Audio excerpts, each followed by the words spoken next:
How we doing? It's Killian Freeman here from the Real Waterford Experience podcast, just starting up here in Waterford City. For those of you that don't know, the Real Waterford Experience is a podcast that combines the Joe Rogan Experience and the London Real podcast on the website and YouTube, and it's inspired by both of those ideas, and then we're putting it in a local context. So what we're doing is we're taking global issues and diverse topics, putting it into a local context, including consciousness in the discussion, and basically just talking to people around the city, find out what's really going on in people's lives. Maybe you hear on the WLR and different stations that there's interviews for 2 minutes, 3 minutes, 10 minutes, but you could go into more depth with those people, and also people that don't have a platform, and that's basically what the podcast is all about. So our first interviewee is Ben Lahan. He's a guy I went to school with. He's also an entrepreneur that lived away from Waterford for 10 years. He's coming back. He's came back now. He's after opening his own businesses. His own business called Dive Records. I thought it'd be an interesting way to smooth into the conversation. Also, that Ben has host events here in the record shop. He does a little bit of DJing upstairs in the local club. He's also, after completing third level education at a college in Dublin for sound engineering, does a little bit of producing. All round cool guy. I thought it'd be good to start talking to him. So welcome, Ben. Hey, how you doing, man? Yeah, good. Yourself, yeah? Yeah, good. Yeah, first we'll have to confess first that we did open up a can of beer just before we started. Yeah, to settle the nerves a yeah, little bit. settle the nerves, alright, yeah. So how's business going for you? Yeah, it's good. It's a little in the middle. I mean, when we opened up first, it was going extremely well. Really? Yeah. Yeah. So, what we did the first day we opened, we didn't advertise it. We didn't do anything. I'd made like an Instagram page, and just had like some ideas and stuff going up. Yeah. And the day we opened, I didn't want to be kind of flooding ourselves because we need to get used to the system, the till, and everything. So yeah. On Instagram, just put up a thing saying, "Where are you?" And we had a lot of people coming in. It was a bit interesting just to see who actually sees this stuff on Instagram and Facebook. Yeah. And we had a load of people come in. So our first 3 months was really, really good. Mm-hmm. But then I think the honeymoon period kind of slowed down. So now we have, instead of a lot of customers, we have a bit more consistency. Yeah. So it's a bit quieter during the week, but there's just kind of more people coming in Fridays and Saturdays, so we're happy enough with that. Yeah. Okay. Yeah. And would you have would there be many DJs getting the records? People that use old school way of DJing. Yeah, for sure. I think for us that's the big seller, is getting like for music for DJs. Techno, because Waterford's been such a big techno city for a long time. Yeah. And now what we're trying to do is be the place to get those records, you know what I mean? To get the kind of more underground stuff. You don't have to go to Dublin, you don't have to go to Cork to get them, or you don't have to buy them online where you have to spend maybe €7-8 on shipping and all that kind of stuff. So we want to be the focus and the place for everybody to come and get that cool stuff, you know? Okay, so you've done your market research, you know that actually there's a need for that. Yeah. I wouldn't have imagined now that people would have to travel to Dublin to get vinyl. And specific records. I would have thought that was the kind of case in the 80s and that kind of thing. Yeah, but, a little bit, man. Yeah. I think a lot of people in Waterford, or like people who are like buying stuff and buying records in general, they don't know that they want it until they want it, until they see it there. And having like a little setup so you can listen to things is quite important as well. Yeah, that's the decks and everything that is here beside us. That's it, yeah. So you just are playing music for people when they come in? Sometimes, yeah. I mean, like, you know, if I think I can do a bit of a hard sell, I'll be like, have a listen to this, turn up the bass and give it a bit of a belt. Yeah. But yeah, no, that's kind of, that was always the secret I was told. It was like, turn up the bass. If you're trying to sell something, somebody bang up the bass and they're like, that sounds fucking awesome. Yeah. You know? Does that work in car sales as well, or is that universal? I hope so, man. Yeah. Just turn up the bass. All right, I'll remember that. Yeah. And out of the records here, you don't only have techno. Do you have a lot of like classic vinyl LPs and that kind of thing? Yeah, I mean, We don't really do secondhand records, but we're getting into that side of things at a later stage. But we kind of specialize in soundtracks, modern punk, industrial kind of rock, because those are the kind of people I know that buy this kind of stuff. Yeah, yeah. Or buy records, maybe a little bit older, who maybe have like better jobs, you know what I mean? Okay, or yeah. like they owned these albums when they were younger and now they want them back. Okay, yeah. So there's a good bit of old school rock and punk, but we're trying to cater to everybody. Like trying to get in, you know, we'll say the Beatles or the Rolling Stones, just seeing how well they sell. To be honest, I'm not that interested in selling those kind of records, because you can't get them anywhere. You can't get them in every other record shop. So why give that to any? Yeah, like, someone else's niche. And that's it. Try to be niche and try to be a bit, you know, off the beaten track, I suppose. Yeah. And the events you host here, then that's just beside us, the bands and that, would they be they're probably off the beaten track as well, the music that's been playing? Some of them, yeah. I mean, I would try and keep it a bit more, kind of more punk, or just kind of heavier rock, something. Cool. Any acoustic sessions there? Not just yet. I would like to do that. Okay, but yeah. At the moment, I'm trying to like hammer home that I want alternative stuff. Yeah. Send the message out as well by who's playing here. This is it. Yeah, exactly. Yeah. I've had a lot of like students come in from the colleges and stuff, and they want to get in, and I am interested, but they all want to do covers, and I don't see the point. They have an opportunity to come in here and be completely original and bring their own music and their own spin on music.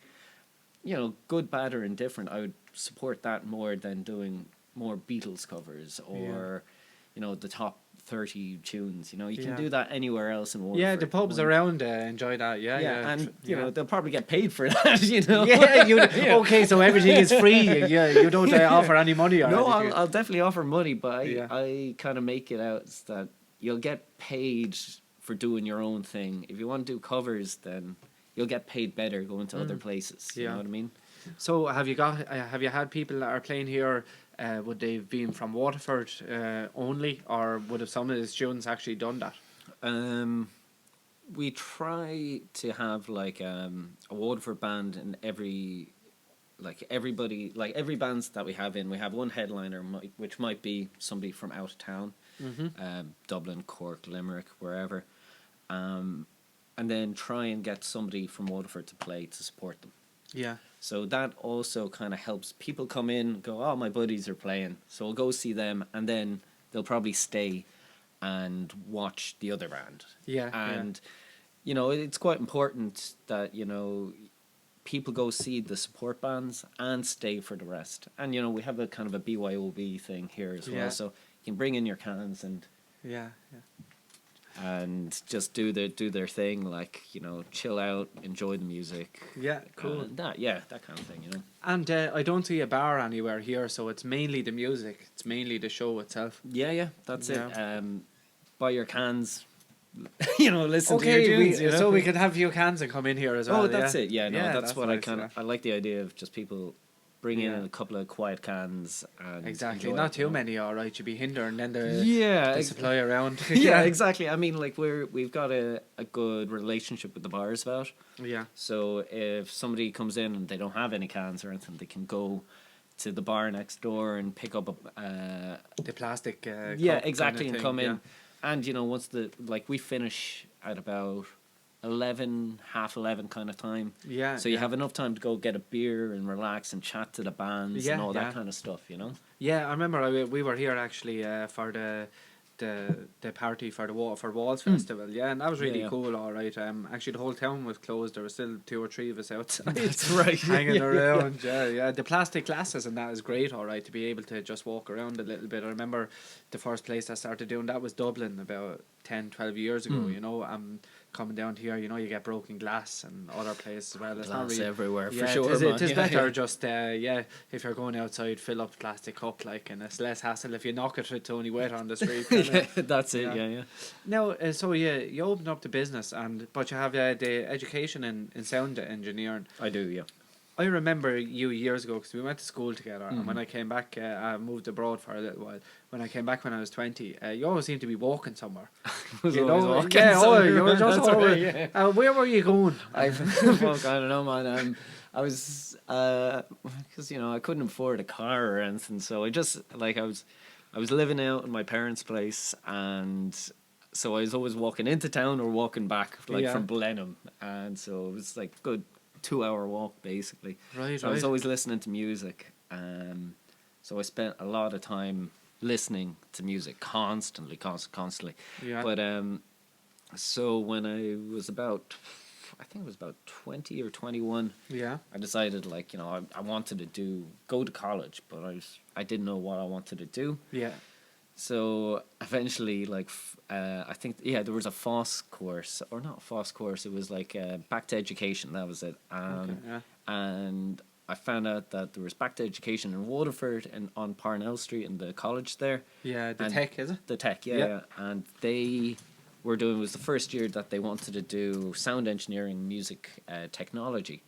And I'd been kind of doing a little bit of that myself. I had a computer. I was banging out tunes. I was playing guitar since I was 14 or something like that. Cool, yeah. So I was doing that, and I was like, sure, why not learn a bit more? And in that time, I got into the course where technically I shouldn't have gotten into the course because you're not going to get someone in trouble in the Tech now. No, Was there a corruption thing happening there? Some sort of cronyism? No, yeah, kind of, man. But what happened was I was actually 20, and they need because I didn't do fuck all for my leaving cert. I wasn't big into education. It's not from that side of it anyway. So I basically flunked everything, and so I was like, I want to get into Back to Education, do this course, but I was maybe 6 months too young to get into the course, and they were like, so you need to have your pass your maths and do all this to get into the course. Oh, so you couldn't have been a mature student? Is that what they're saying? I was 6 months off. Yeah. And this was absolutely, I was devastated at that stage. And then I was like, you know what, I'm just going to convince them that they need me. How'd you do that? I just wouldn't leave them alone. And I was just like, you need me in this course. I'm 6 months, what, you're going to wreck a year of my life because of 6 months. So you used guilt, persistence, guilt. Yeah. Okay, yeah. Kept at it. Can do attitude, of course. Yeah. Always smiling, even when they're guilty. This is it, yeah. So I ended up, I got in, did the course. I really enjoyed it. Sorry now to interrupt you, but I think it was your enthusiasm got you in, was it? Maybe, I don't know. That's all that music you're listening to in the earphones, walking around, it's motivating, man. Yeah, exactly. Always going, always moving forward. Mm-hmm. Yeah. And after, so when you got in there, did you envision yourself having a music shop at that time, or? No, not really. Well, I mean, I didn't envision it. I mean, since I was a kid, maybe a teenager, I always I loved the idea of a record shop or a music shop or something to do with music. I was never any good at it, so I was I wanted to be a part of it. Yeah. And so I always wanted that, but it wasn't until much later in my life when I suppose in about 2009, 8 or 9. Okay. My dad, before he passed away, he was saying to me, he was like, look, if you really think this is a good idea, I'll help support you and make this happen. Let's do a record shop.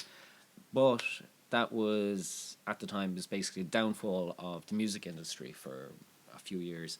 Crash in the economy in the houses. Exactly. So everything went down. And you were living in Waterford at this age? I was, yeah. And BPM had just closed down. Yeah. And my father had saw, well, obviously there's a gap in the market.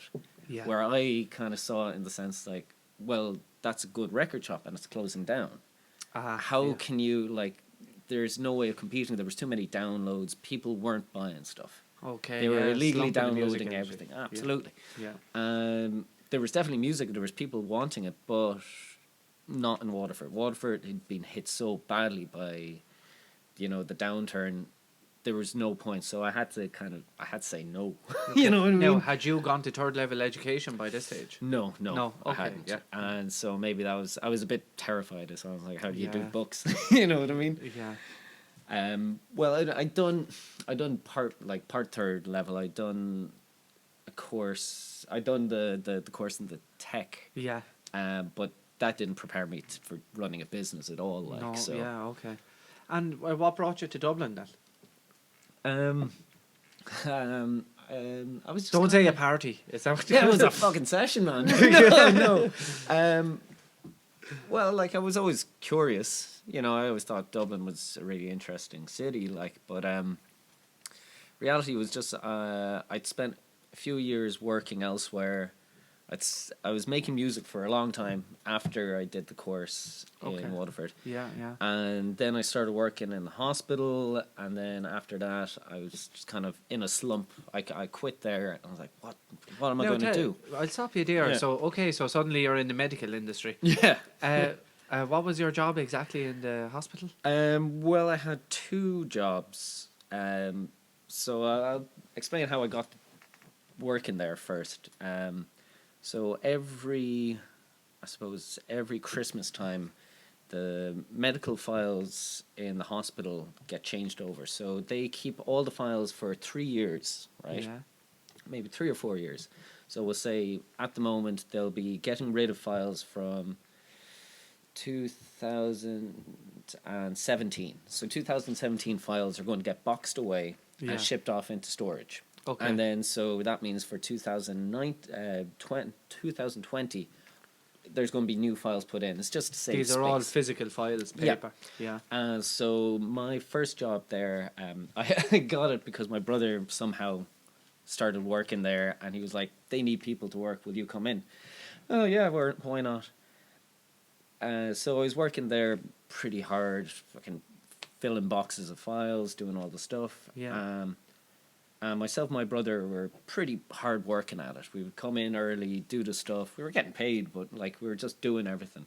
Clerk work. Clerk work, basically, yeah. But at the time, there was an embargo on people getting hired in the hospital. So the hospital couldn't directly hire anybody. Right, okay. So we were working for this other company, which I will not name for, whatever reasons. They were like, look, we're getting paid for filing work, air quotes, will you keep doing it and you'll just keep getting paid the same, whatever. So we kept working, and then... Would this be called a private subcontractor kind of thing? Basically, yes. Yeah, okay, yeah, exactly. So basically our time had finished, we've done all the files, we put them away. There was maybe a month, and myself and my brother both get phone calls. Yeah. And saying, look, will you come in and just, instead of like filing, will you help clean up the whole filing section, right? So there's... Does that mean clean it up as a clerk or physically clean? Physically clean the files. So you take them out. So the files are, we'll say, A to B. Sorry.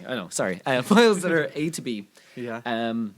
You just basically take out the files, make sure they're in the right order, right alphabetically organized. Yeah. And so you're doing all this kind of stuff, and you're just cleaning up the files because the people who are actually working there don't really seem to give a shit, so they'll just put the files wherever they want. Right, yeah. So it's a common problem in all jobs. Yeah, exactly. Let the dude do it, clean it up. Yeah. So that was our jobs for a while. So that went on for a good while. We kept getting our kind of contracts kind of renewed. Right, yeah. So yada yada, we kind of just kept doing that, and then I guess maybe a year into it. So you're cleaning files for a year at this for stage? About that, yeah. They said, look, a couple of people that were working there got sick or they got pregnant or something, and they weren't allowed to hire anybody. Mm-hmm. So they went, okay, you guys work finding files. So basically, what that entails is, you get a message from a doctor saying, I need this file, this medical file. You go in, you get your email, you look at it, you try and find it, you try and source it. Then when you source it, you put it in a pile and then you send it back. Mm-hmm. or you send it to the doctors. And so basically that was it, which is, work for somebody professional, which Yeah. we just came in after a year of just cleaning stuff. Yeah. So we were put into this, and yeah, it was fine. It was a strange business because like the people that worked there in the filing departments really didn't give a shit about what was going on, And when you say what was going on, what do you mean? Like the subcontractors No, I mean coming in and that kind of thing? no, or? they kind of saw myself and my brother as kind of an annoyance. Is that because you might have been, you shouldn't have been there kind of Yeah, thing? slightly, yeah. But Yeah. like we were working really hard to just try and make some money, Yeah. And they didn't like that because they'd been people working there for maybe 15 years. Yeah. You know. And would you have, you were the minority in there, so that wouldn't have been like, so there was only the two of you in that whole department that would have been subcontracted? Oh no, there was two other guys. And how many would have been from, say, the public sectors, public, private now? Public, people who were actually working in the hospital. Yeah. In your department, that would have in to, that in section. the same section, yeah. There would have been. I'm just trying to remember one. I would say about 9, 10 people. 9 to 4. Okay, yeah. And then 4 of us private contractors. Yeah. And yeah, it was a strange one. Anyway, I digress slightly. So we were doing all this, trying to find files. Then our next job was we had to find files for insurance companies in there. Yeah. And so basically what that means is you get a file and it will have basically a price on it. And the price could be from 10,000, whatever the medical problem was, that whatever that costs. So Yeah, your broken okay. toe might be 500 quid. Yeah. The hospital doesn't want to pay for this, okay? So they're wanting the insurance companies to pay for it, but these files then have gone missing. Nobody knows where they are. And would that be because they're badly organised? Yeah, absolutely. Like, okay. Terribly organised. Yeah. So how do you find them? So there's like these little sheets of paper in every file, and if the files aren't there, the sheet of paper will say where the file is gone. So you get the sheet of paper, you look at it, and it's gone to Joe, Dicky, fucking doctor, whatever. Right? You go knock on his door. Yeah. Hey Joe, we're looking for this file. He'll go, it's not here. You go, it has to be. Where is it then? He'll give you his piece of paper with it. Oh, it's back at some other doctor's house. Right. So you go there. So a postage is organising the files, kind of. Yeah, it's like this kind of weird posting thing or whatever. Yeah. So you're doing all this stuff, and in reality, what you end up doing is when the doctors head off, you kind of get into their office, you search their stuff, and you go, "Oh, here's the file that." So you you said broke wasn't into there." the office, Yeah, and you found the file. Yeah, exactly. But the hospital didn't give 2 fucking iotas in the end because it saved them a bunch of money because you have the file and you can send it to the insurance companies. Yeah. Everything's okay. Okay, you don't so get that's done actually with it. yeah. So it was that kind of thing. And would you have found it then just it was more so difficult? Maybe the difficulty was dealing with people that would have been, say, on a higher level. Yeah. And you're looking for something, you're getting a stonewalled, and then you come back and you find it's kind of there. Yeah, I mean, nobody wants blame. Nobody wants to be told they're unorganized, especially doctors. Yeah. But I think what the biggest problem was like the secretaries who were just like, you can't do this. Even though you're working in the medical file section, they would have none of it. They wouldn't let you look. They wouldn't try. Now, I'm not saying all of them. They had a little bit of a point as well within the rules, did they? And the employment system and that kind of thing. But I think even if we were completely employed by the hospital, they would still be like, get away. Get away. This is our section. You can't touch it. And we know best, which was kind of the way it was for some reason. And this is all physical paper. Yes. Like, is this taking up a huge amount of room in the hospital? Absolutely massive, yep. And is there any of this going on? Is there any of this being digitalized? when I was working there, I suppose that was 2009. Yeah. They were talking about it going on to a digital format, but it's just too big. There's too much stuff. So how do you get onto physical format or onto digital format? You have to scan everything, and I think it's too big. There's too many files, too many people to actually do that. Like something, let's just imagine that now that could be, I haven't researched it, but it's possible that it's been done to some extent. That was 2009, so that's 10 years ago. How many people do you think that would take if it wanted to be done, let's say, within a 3-year period? Depends on how far back you want to go as well. Isn't it only 3 years? Well, 3 years in in the hospital, the files are we'll say active. Yeah. Okay, so they're always kept. They're always kept, and like that was my job when I first got there, was to put the files in the box, and they get sent off to another place in Dublin, and they're just sitting there for however long, forever.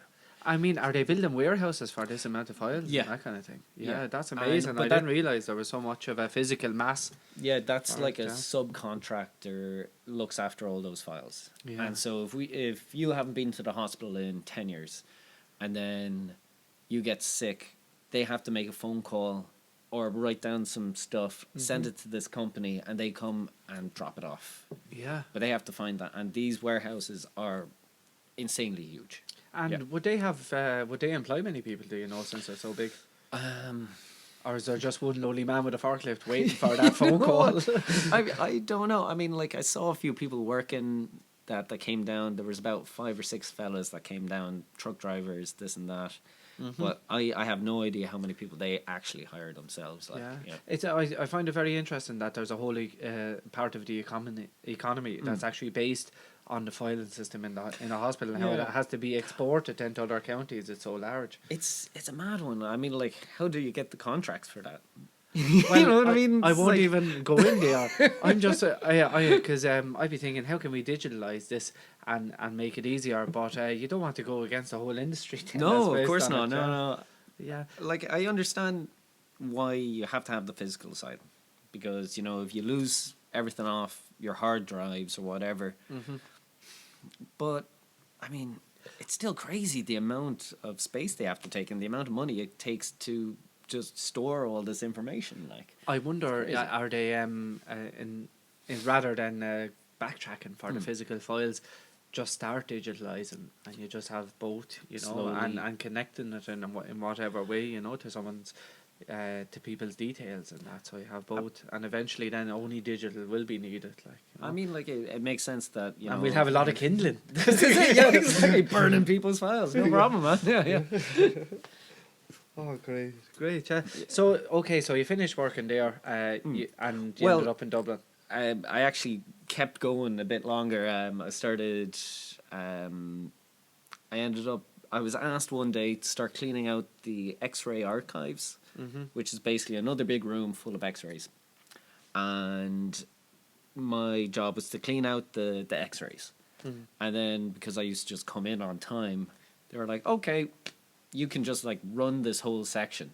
Oh yeah, they were running the X-ray. So the archives. So okay, it was a warehouse full of X-rays, and my job was to, if somebody had broken a leg, I would have those files and I would store it, or I would try and find the files. Same thing, but different stuff in it. Like. Yeah. And I did that for about a year and a half, I believe, maybe 2 years, which was fantastic. It was a grand job.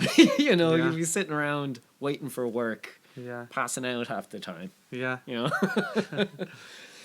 And how come you left then? Were you bored at this stage? I was absolutely bored out of my head. Yeah. What happened was, I'm not. Well, there was a few problems that I had. The hospital I thought was being run really badly, which it is. My dad was sick at the time. I saw how they were treating him in there, which was really terribly.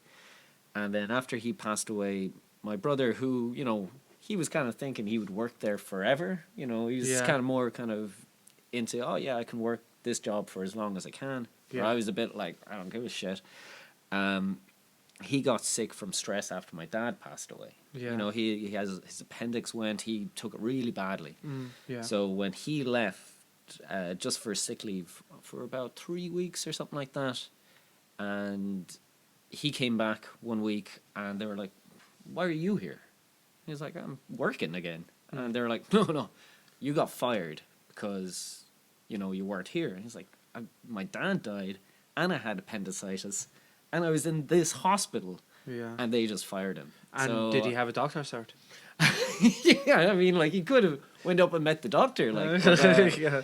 but like this, it was just kind of the way they treated people that worked there. So kind of at that stage, I was like, look, like this. Bad vibes, not time for you to move. Yeah. Exactly, it was time. It was done.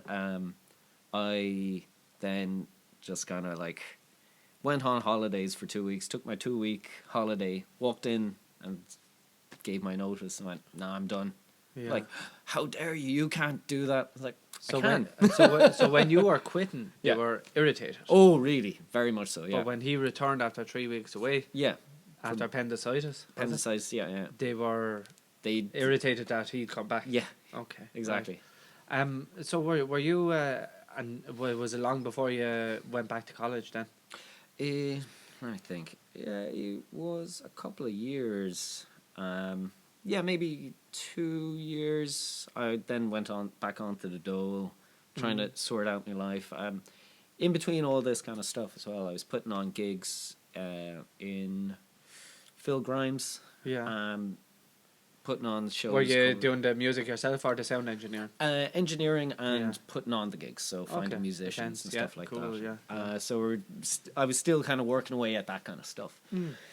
So after the hospital, it was maybe a year or two, and I was decided like I just got to do something. Yeah. And I was like, found a course. Actually, I tried to get into tried to get a master's in the college in Limerick to do sound engineering stuff, and they were like, "You have no experience and you're kind of shit." So I was like, "Fair enough, okay." That was our professional opinion. Yeah, exactly. I was like, "All right, screw you guys."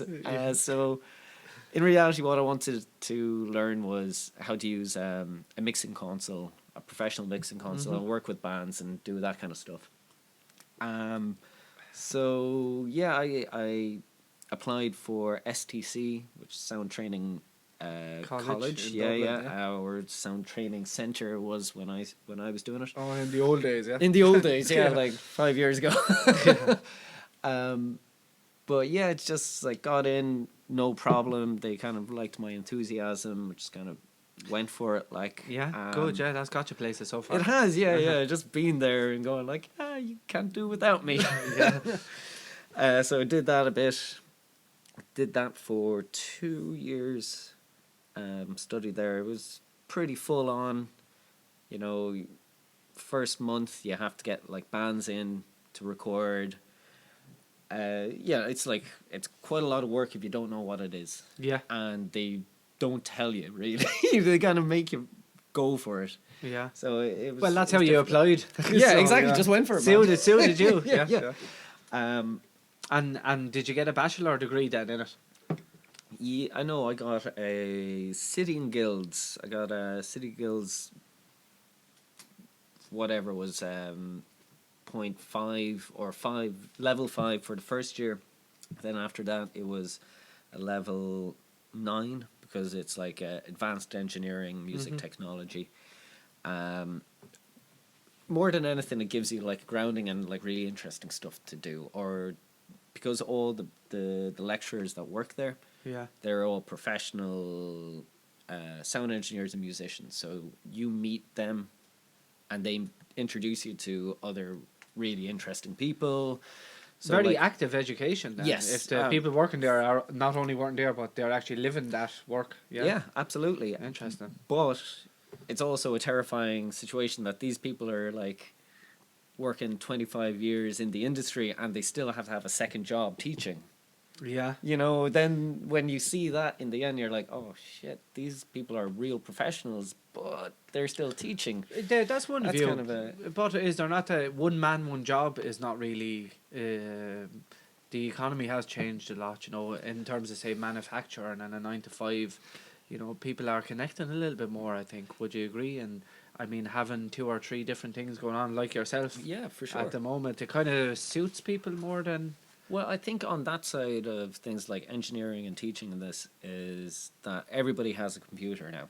Yeah. And to be honest, I think anybody who's starting off with music, get a computer, get a microphone, start working it yourself. Yeah. Because you have all the power to make your own stuff. You have the software as well. Everything's there. And most of it is, you know, kind of free.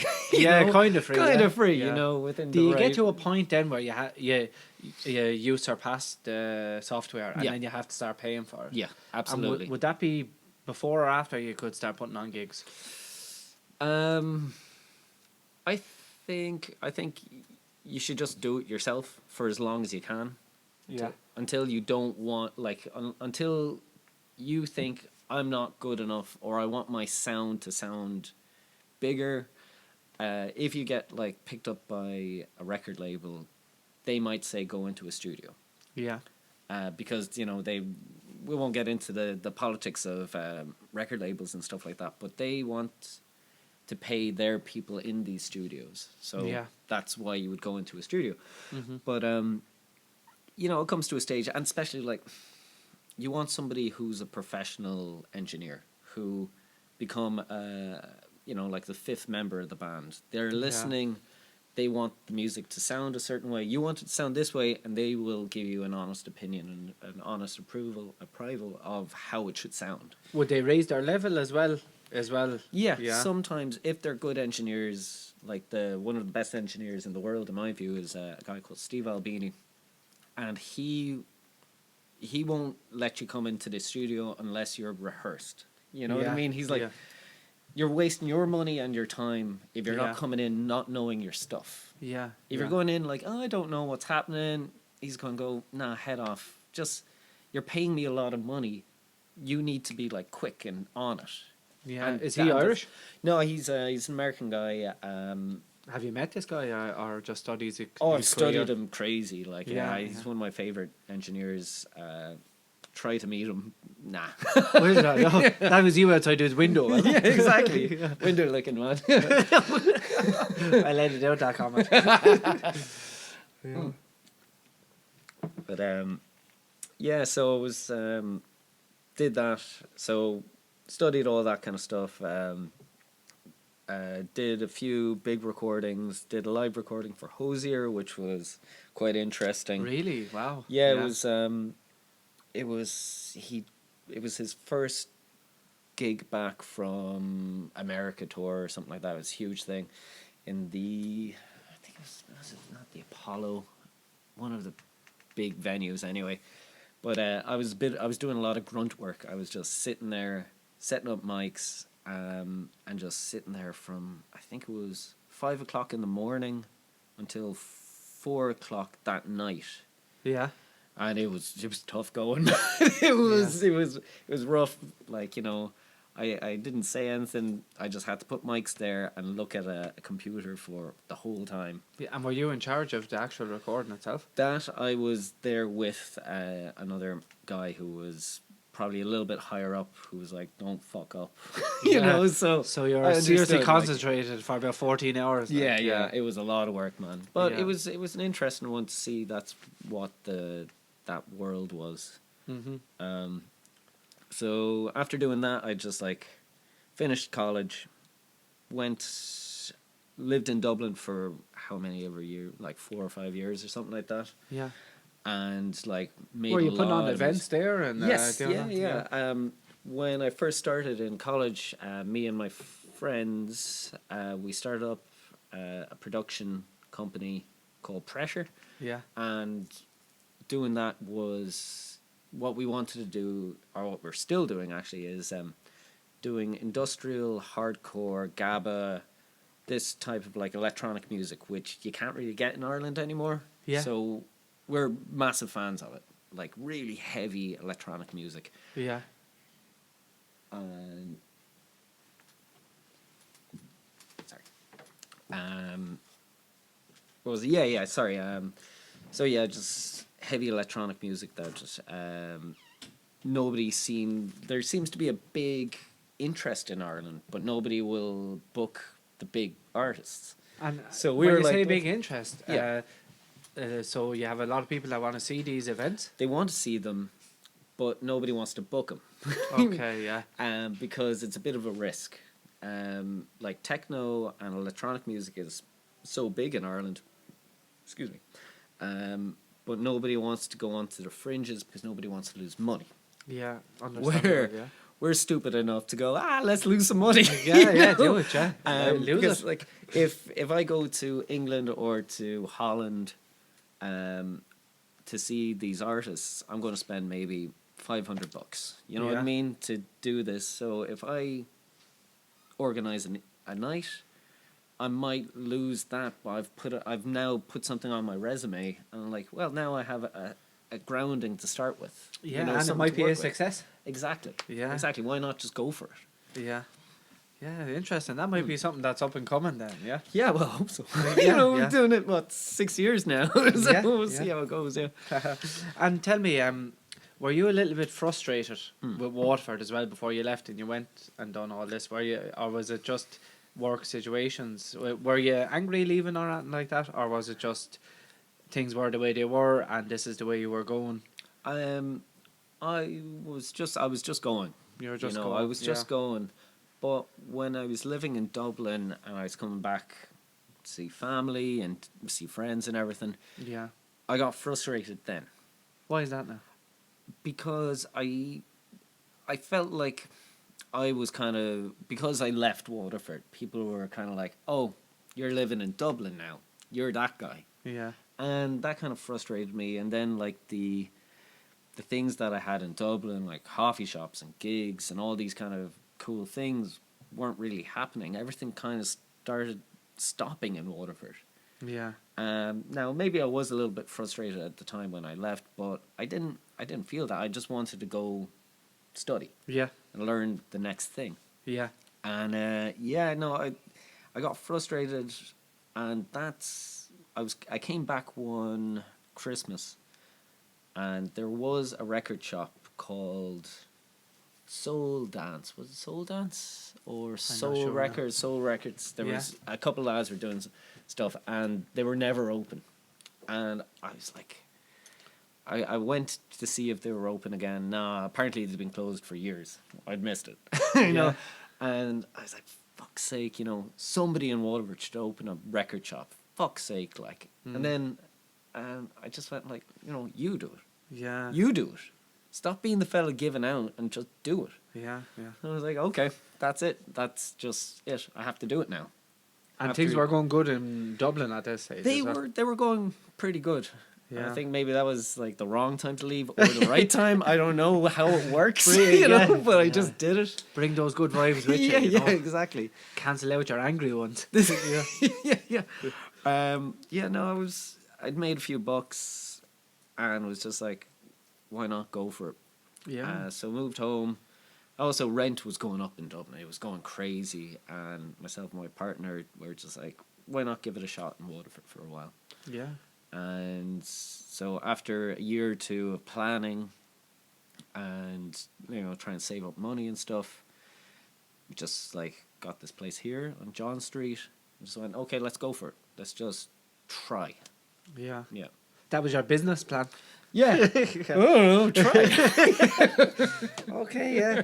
You know something? I think we'll end it with that. That was Okay. it, yeah. Oh, try. Okay, yeah, good, yeah. Sorry, I got belted on about the hospital industry a little bit too long. No, Sorry. that's all right. It was, something. It was really interesting to hear that as well from a clerk perspective, someone in the subcontractor, and also your different experiences. It was just I didn't realise I didn't know this about you before we started talking. Know it years, and it is good to hear. Grateful as well for the venue for hosting the podcast. Now, before we close it up, is there any events happening here soon? There's an event in the shop on the 25th of October. Yeah. And we have alternative music. Yeah, it's like a band from England. Can't remember their name now. You can't remember. Of course, that's that beer we're after drinking. That's it. Now, yeah, it's put me on. But after that, on the 2nd of November, we have Toyman playing in Project, which is hardcore industrial techno. Going to be a massive, great gig. Come to that because I'm playing at it too. Okay, you're winding up towards it. Yeah. So we have that. That's the big one that I want everybody to go to. And that's it for the next little bit. Yeah. But, Any more event? You were doing an event with O'Grady's Yard as well for a while, weren't you? Or yeah, we were doing pop-up record stores, but that has stopped at the moment. Yeah. The woman who was putting it on for us, she's changed jobs, and I haven't gotten in contact with the new management or new person working on it. Yeah. Well, I think you have enough going on at the moment. Yeah, I think so too, man. All right, thanks very much. Cheers, man. That's the sound of us shaking hands. Yeah, all right. Yeah, there we go. All right, talk to you soon. Dive Records, Ben Lahan, thank you.